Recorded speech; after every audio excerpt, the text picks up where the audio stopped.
HP laptop USB is connected but not booting from the USB, even it is not showing in the boot menu.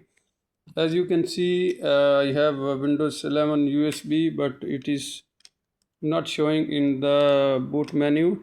So we'll check how to solve.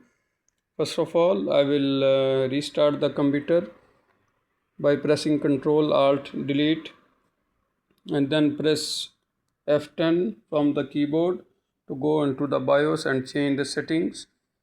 Now, first of all, you need to check here a few things. The main thing is you need to check here, go to advanced, and in advanced you need to go to boot options. Now in the boot options you need to make sure that USB device boot is enabled. So this is the first thing, just check it, and after that save and then try to restart it. And after that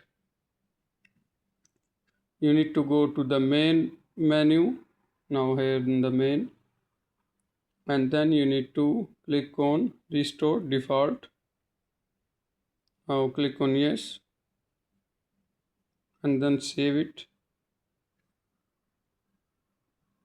Now after that you need to press F10 from the keyboard, click yes, and then press keyboard F9 from the keyboard,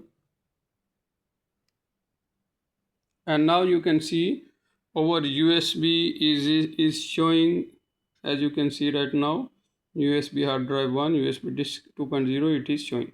So this is how easily you can do it. That's all for now. Thank you for watching, and don't forget to subscribe Dr. Mobo YouTube channel.